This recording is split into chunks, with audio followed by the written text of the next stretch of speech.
Pero hindi pa ito tapos to eh. Pero pag gagawin dyan,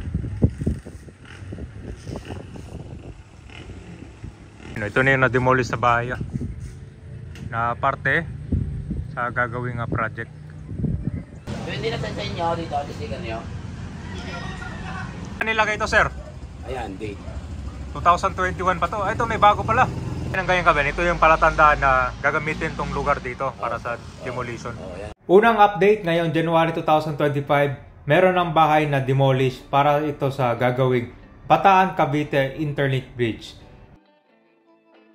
So finally, gumagalaw na itong project na to. So meron mga ilang area dito na tatamaan ng project, kaya naman yung iba merong mga notice, nilagyan ng mga sticker yung ibang bahay or mga poste. Ngayon 2025 ang target nila magsimula itong construction ng Bataan Cavite Interlink Bridge. Ang 4-lane bridge will connect the towns of Naik Cavite and Mariveles, Bataan.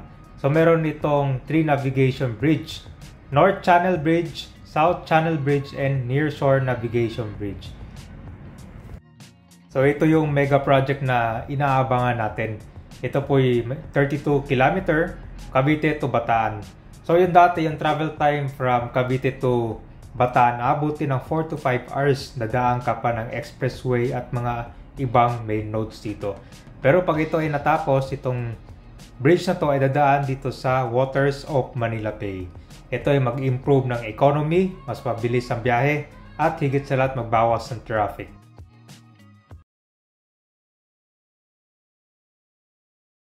Nandito na tayo sa Antero Soriano Highway. Ito yung unang update natin ngayon, 2025 January.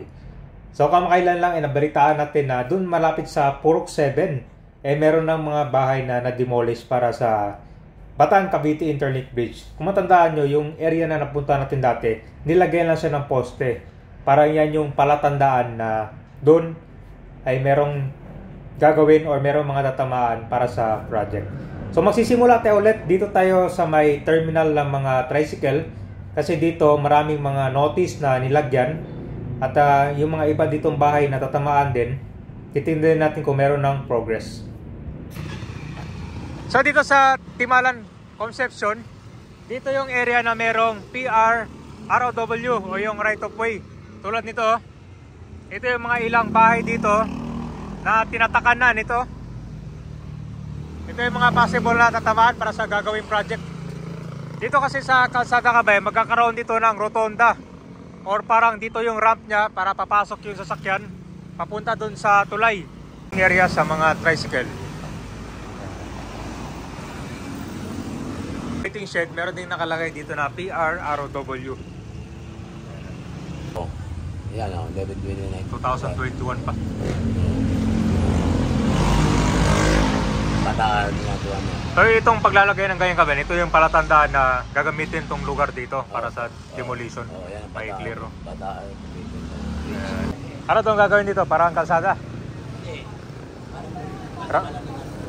Sige, sige. Yes. So para dito kabay, meron pa rin PRRW na nakalagay dyan. No? So ito sakop din ang gagawing project.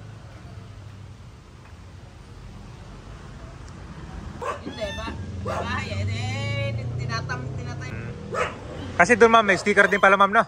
Yan, no? Nilagyan siya ng sticker pala, no? Para sa Bataan Bridge pala. Timalan Concepcion.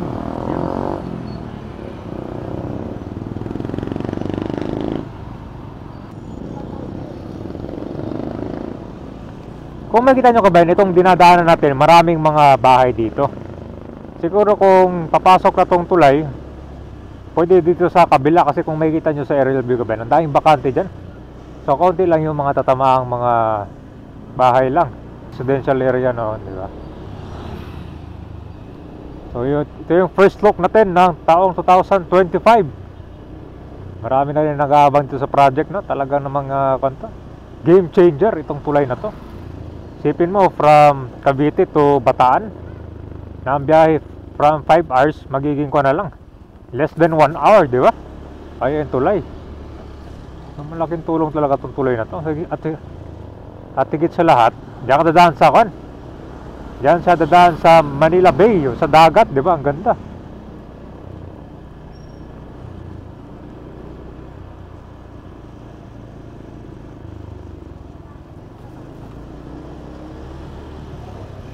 Purok 2. Okay.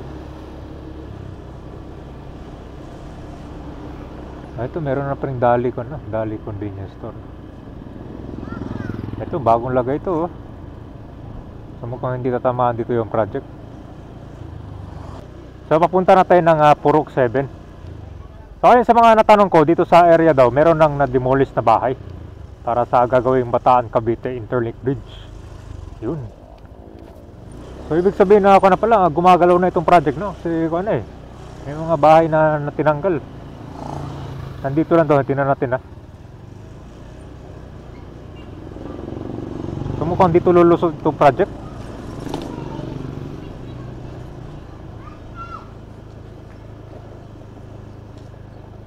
Dito kasi kabayan, kung dito dadaan yung tulay, puro mga kanto, bakanting lote. Puro mga palayan.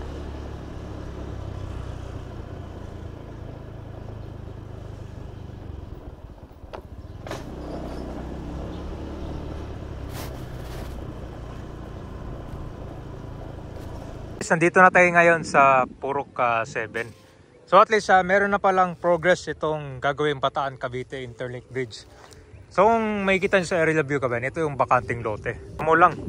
No, so dito magandang konto kung dito matadaan yung tulay para konti lang yung tatamaan. At ngayon, ito kabayan, ito na yung bahay na na-demolish pala ito. Ito yung tatamaan ng gagawing project. Yan. So kung malaki na rin yung na-demolish na parte ng bahay dyan. Kung naalala nyo kabayan, napuntahan natin dati to, yung na-update natin. Parang ito din yung palatandaan, no? Nilagyan siya ng maliit na box ito. Ito yung binaw nila dati. Pero nung nagpunta natin, wala pang mga na-demolish dyan na bahay. Pero hindi pa ito tapos to pero pag gagawin dyan.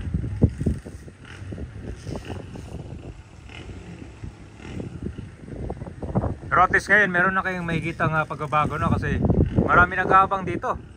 Ano daw yung latest sa project nitong Bataan Cavite Interlink Bridge kung gumagalaw ba. So ito na kabayan, makikita nyo, ito na po yung bahay na na-demolish. Parte sa gagawing project. Yan na siya.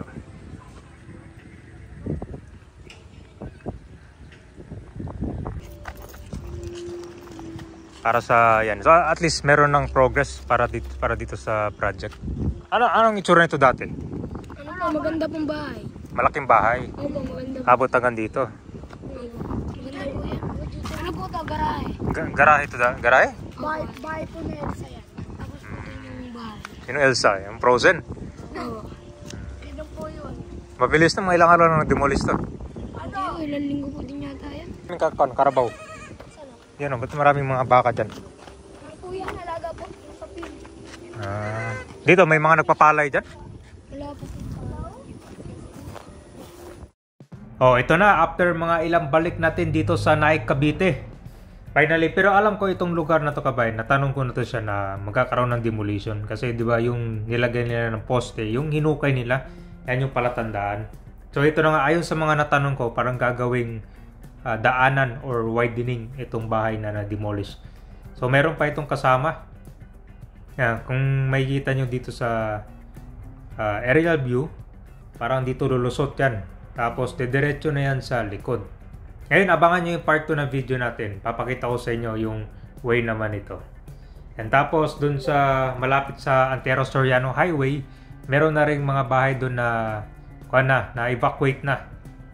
Ibig sabihin na yun na wala nang nakatira dun. So nire-ready na rin para sa gagawing demolition para sa project. Yan, so may kasunod pa ito yan yung abangan natin kung siguro yung likod or yung sa katabi pa yata Yan kabayan, dito dadaan yung tulay. So dito dadaan ng tulay kabayan, ito mga bakanting lote. Yan, kasi mga kaunti lang yung mga tatamaang bahay